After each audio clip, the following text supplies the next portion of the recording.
Hello dear student, स्वागत है आप सभी का शुभम क्लासेस के इस नए वीडियो में। मैं संजय से। स्टूडेंट, आज के इस वीडियो में हम आपके चैप्टर नंबर 2 के एक ऐसे क्वेश्चन की बात करने वाले हैं जिस एक क्वेश्चन को समझकर आप पूरा चैप्टर आसानी से क्लियर कर सकते हैं। इस एक क्वेश्चन से आपके इस पूरे चैप्टर नंबर 2 का पूरा कॉन्सेप्ट जुड़ा हुआ है। अगर आप ये एक क्वेश्चन अच्छे तरीके से देखते हैं, वीडियो को कहीं पर भी बिना स्किप किए हुए लास्ट तक देखते हैं, तो पूरा चैप्टर आपको अच्छे से समझ में आ जाएगा। पूरे चैप्टर में कहीं पर भी आपको कोई दिक्कत नहीं आएगी। सिर्फ एक क्वेश्चन इससे थोड़ा सा हटकर है, उसके लिए आपको थोड़ा सा अलग से पढ़ना होगा, केवल और केवल धारता वाले टर्म। ठीक है, धारता वाले जितने भी क्वेश्चन हैं वो इससे जुड़े हुए नहीं है। हालांकि को रिलेट हैं लेकिन बिल्कुल डायरेक्ट नहीं जुड़े हुए हैं। बाकी इस चैप्टर में जितने भी क्वेश्चन हैं इस एक टॉपिक से बिल्कुल इसका कनेक्शन डायरेक्ट है। तो आप लोगों से रिक्वेस्ट है कि आप वीडियो को बिना कहीं पर स्किप किए हुए लास्ट तक देखिएगा। और एक बहुत बड़ा अनाउंसमेंट, नीट की प्रिपरेशन करने वाले स्टूडेंट के लिए अनअकैडमी लेकर आया पहल बैच फॉर नीट 2021। आपको पता है नीट के एंट्रेंस एग्जाम में बहुत कम टाइम बचा है, तो ये बेसिकली एक क्रैश कोर्स होगा जो स्टार्ट हो रहा है 21 दिसंबर में। इसमें आपको इंडिया के टॉप एजुकेटर पढ़ाएंगे इस पहल बैच में, और इसका स्टार्टिंग डेट 21 दिसंबर। पंकज सर, प्रदीप सर, आशीष सर, डॉक्टर एसके सिंह और सौरभ शर्मा जैसे सर जो इंडिया के टॉप इंस्टीट्यूट में पढ़ा चुके हैं। यहाँ पर आप देख सकते हो सौरभ शर्मा सर जो like air 1, 5, 14 and 17 rank produce कर चुके हैं। साथ में प्रदीप चितौरा सर जो कोटा में पढ़ा चुके हैं। सभी टीचर इंडिया के बेस्ट इंस्टीट्यूट में पढ़ा चुके हैं। तो आपसे रिक्वेस्ट है, जितने भी स्टूडेंट नीट की प्रिपरेशन कर रहे हैं, ये क्रैश कोर्स आप जरूर अटेंड करो। ये बिल्कुल फ्री ऑफ कॉस्ट है, पहल बैच फॉर नीट 2021। इसमें सिर्फ आपको एक कोड डालना पड़ेगा और ये क्लासेस आप बिल्कुल फ्री में अटेंड कर सकते हो। डिस्क्रिप्शन पर आपको कोड दिख रहा है shubham@TET12। जैसे ही आप इस कोड को एंटर करोगे आप ये सभी क्लासेस बिल्कुल फ्री में अटेंड कर सकते हो। ठीक है, तो जितने भी स्टूडेंट नीट की प्रिपरेशन कर रहे हैं ये क्रैश कोर्स जरूर अटेंड करें। शुरू करते हैं आज की इस वीडियो को। ओके स्टूडेंट, तो चलिए वीडियो को स्टार्ट करते हैं। हाँ, कुछ बच्चे ने पिछले वीडियो में जो है कमेंट्स किए थे कि सर आप एक ही क्वेश्चन को बार बार क्यों बताते हैं। अब एक ही क्वेश्चन, जैसे आपका सिलेबस जब कंप्लीट हो गया है तो क्वेश्चन हम कहाँ से लेकर आए भाई। जो क्वेश्चन ज़्यादा इंपॉर्टेंट है उस पर हम ज़्यादा फोकस कर रहे हैं। ठीक है, अब जैसा कि ये इस एक क्वेश्चन को समझने से आपका पूरा चैप्टर क्लियर हो रहा था, इस क्वेश्चन को मैं डिस्कस कर रहा हूँ। तो भाई ऐसे हर एक चैप्टर में जितने भी क्वेश्चन इंपॉर्टेंट हैं मेरी नज़र में, उन सभी को मैं 1 बाय 1 करके डिस्कस करता चलूँगा और आप मेरे साथ अपने हर एक चैप्टर को अच्छे से क्लियर करते चलिए। अगर कोई डाउट होता भी है किसी क्वेश्चन में तो आप उसको पूछते चलिए और अपने डाउट बिल्कुल क्लियर करते चलिए, जिससे आप एग्जामिनेशन की अच्छी से अच्छी प्रिपरेशन कर सकें। और एग्जामिनेशन की प्रिपरेशन करने के लिए वैसे अगर देखा जाए तो बहुत अच्छा मौसम मिला हुआ है। इस समय थोड़ी सी ठंड ज़्यादा है, गलन भी बहुत ज़्यादा है, तो आप रजाई में बिल्कुल पड़े रहो। रजाई में पड़े पड़े आराम से पढ़ाई लिखाई करते रहो। अगर रजाई में पढ़े कर आप पढ़ाई कर रहे हो, ठीक है, तो कोई आपसे कोई काम करवाने वाला घर पे मिलेगा भी नहीं कि बेटा ये काम कर लाओ, वो काम कर लाओ, गेहूं पिसा लाओ, आटा पिसा लाओ, ठीक है, या मार्केट से सब्जी ले आओ। कोई आपको कहीं नहीं भेजेगा। बस अगर आप पढ़ाई कर रहे हैं तो भाई, अगर पढ़ाई नहीं कर रहे हैं तो ठंड में निकलना पड़ेगा। और इस ठंड में निकलने का भाई तो किसी का नहीं मन करता होगा, मेरा तो खुद नहीं करता, आप लोगों का तो पता नहीं। चलिए देखते हैं क्वेश्चन पर ध्यान दीजिए।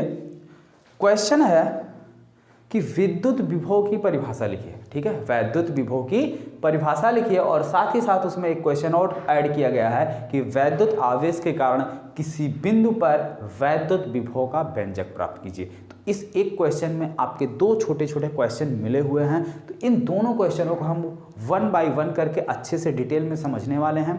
तो इसके लिए जो है आप लोग वीडियो को, जितने भी बच्चे वीडियो को देख रहे हैं, वीडियो को लाइक कर दीजिए, क्योंकि वीडियो को अधिक से अधिक शेयर कर दीजिए अपने दोस्तों में। चलिए, तो सबसे पहले हम वैद्युत विभव की परिभाषा। वैद्युत क्षेत्र में किसी बिंदु पर वैद्युत विभव का मान किसी परीक्षण आवेश को अनंत से वैद्युत क्षेत्र के उस बिंदु तक लाने में किया गया कार्य W और उस परीक्षण आवेश की निष्पत्ति के मान के बराबर होता है। कहने का मतलब वैद्युत विभव V किया गया कार्य कितना हो गया, W बटे जो हमने परीक्षण आवेश लिया है उसका मान कितना होगा। परीक्षण आवेश को हमेशा हम Q0 से डिनोट करते हैं। किससे डिनोट करते हैं, Q0 से। तो ये है आपके विभव की परिभाषा। और अगर इसके मात्रक की बात की जाए तो W का मात्रक क्या होता है, जूल, और इसका मात्रक क्या होता है, कूलाम। ठीक है, जूल बटे कूलाम, या इसी को हम लोग कहते हैं वोल्ट। ठीक है, तो ये आपके वैद्युत विभव का फार्मूला है और ये इसका जो है मात्रक है, ठीक है, एक मात्रक ये भी है। और अगर आप इसकी बीमा निकालना चाहें, अगर इसकी आपको बीमा निकालनी हो, ठीक है, तो बीमा आप कैसे निकालेंगे? तो सबसे पहले बीमा निकालना, तो इसकी बीमा निकालनी होगी। इसकी बीमा W बराबर क्या होता है? बल गुणे विस्थापन या बल गुणे दूरी, यानी F इंटू डी। और F की बीमा आपकी क्या होती है? mL/10⁻²। जिसको नहीं याद है भाई F की बीमा, तो आप लोग तो कैलकुलेट कर लीजिए, F बराबर होता है MA या mg, वहाँ से निकाल लीजिए, इंटू डी की बीमा हो जाएगी L, ठीक है। तो ये आपकी बीमा हो गई। इसको आप फाइनली कंबाइन कर लीजिए तो कितना आ गया? mL² अपान क्या है? Q, और Q बराबर क्या होता है? I into T. तो I यानी कि A, I की बीमा क्या होती है? एम्पियर। A यानी A से डिनोट करते हैं, और T यानी समय, ठीक है। अब इसको क्या करना? अरेंज कर लेना है। ये आपकी जो है बीमा निकल के आ जाएगी, mL²T⁻³ A 1। ये आपके वैद्युत विभव की बीमा हो गई, ये इसका मात्रक हो गया। तो इस तरीके से आपको वैद्युत विभव की परिभाषा बिल्कुल क्लियर और साफ रखनी है, ठीक है। इसमें कहीं पर भी कोई डाउट नहीं आना चाहिए। यहाँ तक अगर बात क्लियर हो गई हो तो अब हम आगे बढ़ते हैं। जो हमारा अगला टॉपिक था कि किसी बिंदु आवेश के कारण किसी बिंदु पर वैद्युत विभव का मान, ठीक है, का जो फार्मूला होता है उसको हमें डिराइव कैसे करना है, किस तरीके से करना है, और वो भी इसी फार्मूले के यूज करके, ठीक है। तो चलिए उसको, किसी बिंदु आवेश के कारण वैद्युत विभव का व्यंजक।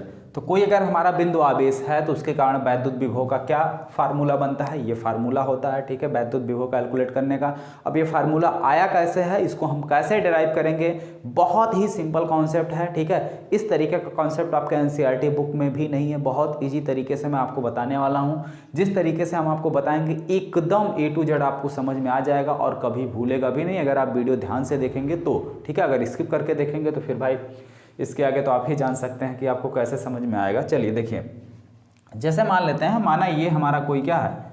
बिंदु आवेश, यहाँ पर कोई हमारा चार्ज रखा हुआ है Q, ठीक है, इससे R दूरी पर, ठीक है, यहाँ पर कोई पॉइंट है P, जहाँ पे हमें क्या करनी है? वैद्युत विभव का मान निकालना। इससे इसकी डिस्टेंस कितनी है? R है। क्लियर? मान लेते हैं कोई परीक्षण आवेश, जिसको हमने परिभाषा के अकॉर्डिंग क्या है? परीक्षण आवेश को हम कहाँ से? अनंत से R दूरी तक, ठीक है, कहाँ से ला रहे हैं? मान लेते हैं यहाँ कहीं हमारा जो है इनफाइनाइट है, यहाँ से हम परीक्षण आवेश को क्या कर रहे हैं? लेके आ रहे हैं। तो इस परीक्षण आवेश को, ठीक है, यहाँ तक लाने में कितना काम करना पड़ेगा वही हमें निकालना है। तो मान लेते हैं ये हमारा कोई बिंदु क्या है? A है, जिसकी दूरी यहाँ से कितनी है? X है। कितनी दूरी है? X है। यहाँ पे कोई पॉइंट हमारा B है, ठीक है, इनके बीच की दूरी कितनी है? dx है। मान लेते हैं छोटा सा दूरी dx।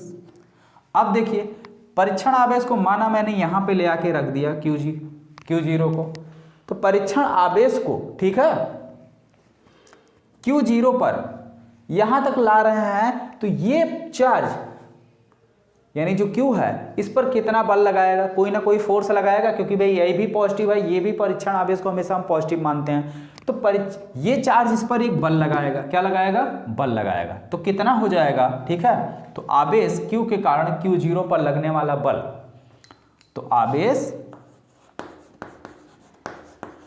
Q के कारण Q0 पर लगने वाला बल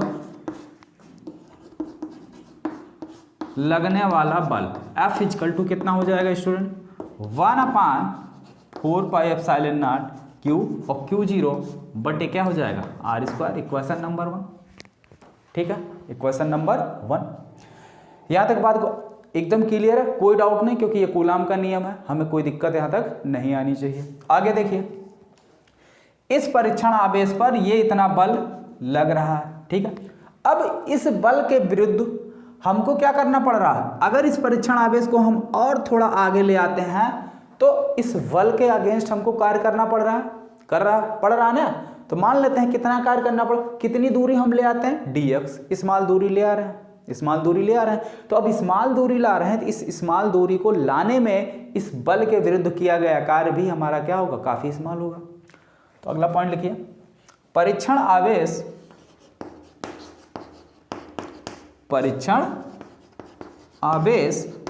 Q0 को स्मॉल दूरी, ठीक है, या सूक्ष्म दूरी dx, ठीक है, सूक्ष्म दूरी dx या बिंदु B तक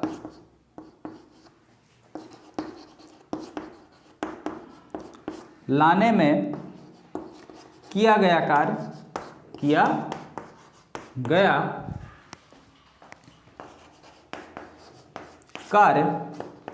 dw, क्योंकि भाई सूक्ष्म दूरी dx ला रहे हैं तो किया गया कार्य भी हमारा क्या होगा, सूक्ष्म ही होगा, ठीक है। तो dw क्या होता है, कार्य यानी बल बराबर, कार्य बराबर क्या होता है, बल गुणे विस्थापन यानी कि F इंटू डी, और d क्या है, दूरी है, कितनी दूरी ला रहे हैं, dx दूरी। अब ये देखो, ये जो dx दूरी है ये बल के अगेंस्ट आ रही है, तो यहाँ पर हम क्या करेंगे, माइनस साइन लगा लेंगे, क्योंकि बल हमारा उस डायरेक्शन में काम कर रहा है और हम खींच के जबरदस्ती इधर ला रहे हैं, तो इसलिए जो है क्या हो जाएगा, माइनस। और बल F की वैल्यू कितनी है, समीकरण नंबर 1 से रखो, Q0 बटे कितना, x², और इसकी वैल्यू कितनी है, -dx, ठीक है। यहाँ तक बात एकदम से क्लियर। चलिए इसको थोड़ा सा और इजी तरीके से सॉल्व करो और सिंपल करो। 1/4πε0 Q0 बटे x² यहाँ पे कर दे रहा हूँ माइनस में x² dx, ठीक है। Equation number 2। अगर यहाँ तक बात आपको अच्छे से समझ में आ गई हो तो इसके आगे जो है अब हमारा जो है आंसर आ जाएगा। अगर नहीं आया तो एक बार फिर से ध्यान से देखो, समझा दे रहे हैं, ध्यान से समझिएगा।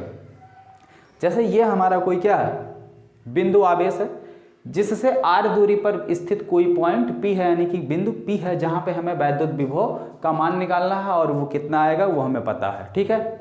अब कोई परीक्षण आवेश हमारा अनंत पर है, परीक्षण आवेश को अनंत से, ठीक है, हम मान लेते हैं लाकर कहाँ रख दे रहे हैं, बिंदु A पर। परीक्षण आवेश को बिंदु A पर लाके अगर रख दे रहे हैं तो इस आवेश के कारण, आवेश Q के कारण इस परीक्षण आवेश Q0 पर लगने वाला बल कितना होगा, कूलाम के नियम के अकॉर्डिंग बल F बराबर 1/4πε0 Q1 Q2 बटे r²। ये हमारा बन गया इक्वेशन नंबर 1।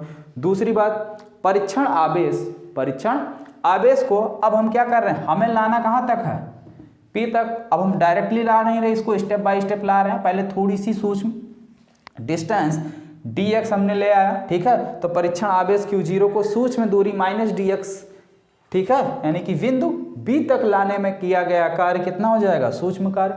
सूक्ष्म दूरी ला रहे हैं तो छोटा सा कार्य मिलेगा। dw बराबर बल गुणे विस्थापन, दूरी का यही फार्मूला होता है।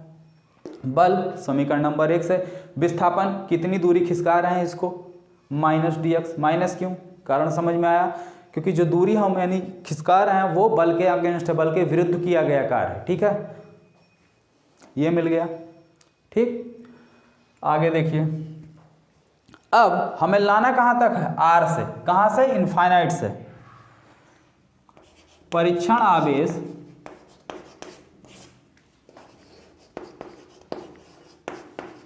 Q0 को अनंत से R दूरी तक, अनंत से R दूरी तक लाने में किया गया कुल कार्य, W बराबर क्या हो जाएगा, इंटीग्रेशन कहां से ला रहे हैं, इनफाइनाइट से, कहां तक, R तक, dw, ठीक है। इसी को इंटीग्रेट कर दो सूक्ष्म को, तो चलो आ जाओ, इनफाइनाइट टू r, इसकी वैल्यू रखो कितनी है, 1/4πε0 Q0 बटे -x² dx। अब इसमें जो सारी चीज़ें कांस्टेंट है उसको खींच के बाहर ले आओ। ये इतनी चीज़ें हमारी क्या है, कांस्टेंट है, ठीक है, इसकी वैल्यू बदलने वाली नहीं है, तो इसको हम बाहर ले लेते हैं। तो चलिए इसको बाहर ले लेते हैं, यानी Q0 upon 4 pi epsilon not बाहर हो गया, इंटीग्रेशन के अंदर बचा infinite to r minus 1 upon x square dx, ठीक है। अब इसका इंटीग्रेशन देखो भाई, मैथ वाले तो लिख लोगे, बायो वाले ध्यान से देखो कैसे करना है। सिंपली जो आपके फिजिक्स में इंटीग्रेशन का फार्मूला यूज होता है वो ज़्यादातर इसी फॉर्म का होता है, इंटीग्रेशन x की power n dx equal to formula होता है आपका x की power n plus 1 upon n plus 1, ठीक है। तो इसके अकॉर्डिंग ये है, ऊपर ले जाओगे पावर क्या हो जाएगी -2, ठीक है। तो यानी इसको अगर हम इस फॉर्म में बनाएं तो ये हो जाएगा हमारा इंटीग्रेशन x की पावर -2 और माइनस पहले से तो माइनस यहाँ लगा देंगे dx। अब इसमें जो है पुट करो, माइनस को आप ऑलरेडी बाहर ले लो, x की पावर क्या हो जा रहा है n प्लस 2, n की जगह कितनी है -2, तो x की पावर -2 प्लस 1 अपान -2 प्लस 1 आया कितना, x की पावर -1 और ये माइनस पहले का ये, और नीचे कितना आ जाएगा -1, तो ये माइनस क्या हो गया, पॉजिटिव हो गया, आया कितना x की पावर -1, और x की पावर -1 का मतलब होता है 1/x, कितना होता है 1/x, ठीक है। तो इसकी जगह हम क्या लिख सकते हैं 1/x। तो क्या मिला, Q0 upon 4 pi epsilon naught 1/x infinite to r, ठीक है। अब पहले अपर लिमिट रखी जाती है, उसके बाद लोअर, तो पहले हम अपर लिमिट रख लेते हैं। तो क्या हो गया 1 अपान 4 pi epsilon not Q1 Q2 को उधर भेज दो, कितना आ गया Q0, ठीक है, इनटू में है, लिमिट रखो 1/r माइनस 1/इनफाइनाइट। तो 1/r पहले अपर लिमिट फिर माइनस लोअर लिमिट, तो 1/इनफाइनाइट का मतलब होता है 0, 1/इनफाइनाइट का मतलब क्या होता है 0, तो ये टर्म 0 हो गया। बचा क्या, w इक्वल टू हमको क्या मिला, फाइनली जो w इक्वल टू हमको मिला है वो मिल गया 1 अपान 4 पाई एप्सिलॉन नॉट Q0/r, ठीक है। इसको बना लो आप समीकरण नंबर 3, ठीक है। तो फाइनली ये हमको मिल गया, किया गया कार्य। चलिए, तो जब किया गया कार्य मिल गया तो अब सिंपली विभव की परिभाषा से V इक्वल टू W/Q, सीधे सीधे आपका फार्मूला आ गया। नीचे हम मिटा दे रहे हैं, ठीक है, अगर आपको नोट करना हो तो स्क्रीनशॉट ले लो, क्योंकि थोड़ा सा स्पेस कम है, तो इसको मिटा देते हैं, फिर यहाँ पे नीचे सॉल्व करते हैं।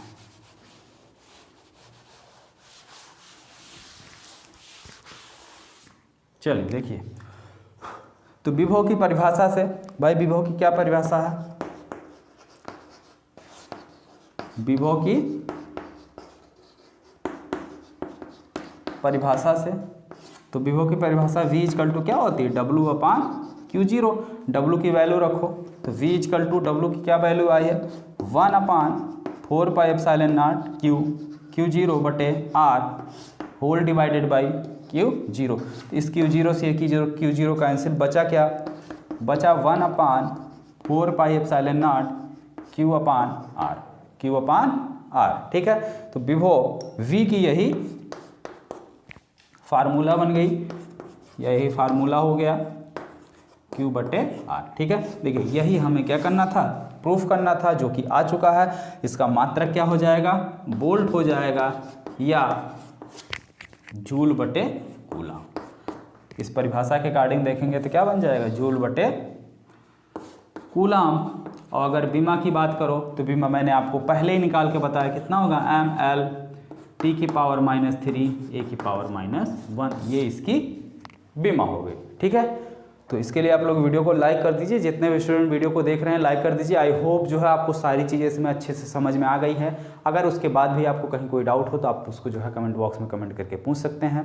तो अब इसी तरीके से हम अगले चैप्टर यानी कि चैप्टर नंबर 3 में जो एक ऐसा क्वेश्चन होगा जिससे रिलेटेड यानी जिसका सभी क्वेश्चन यानी पूरे चैप्टर से डायरेक्ट संबंध होगा, उस क्वेश्चन को हम नेक्स्ट वीडियो में डिस्कस करेंगे। और आपका जो चैप्टर नंबर 14 है, लास्ट चैप्टर बचा हुआ है, बहुत जल्द उसको भी हम 2 लेक्चर में जो है कवर करने वाले हैं, तो बीच में उसकी वीडियोज आपको मिल जाएगी जो आपका एक चैप्टर बचा हुआ है। ओके स्टूडेंट, तो वीडियो आपको कैसी लगी कमेंट बॉक्स में कमेंट करके ज़रूर बताइएगा, और अगर वीडियो पसंद आए होगा तो उसके लिए लाइक करके अपने दोस्तों में भी अधिक से अधिक शेयर कीजिएगा। ठीक है, मिलते हैं फिर नेक्स्ट वीडियो में।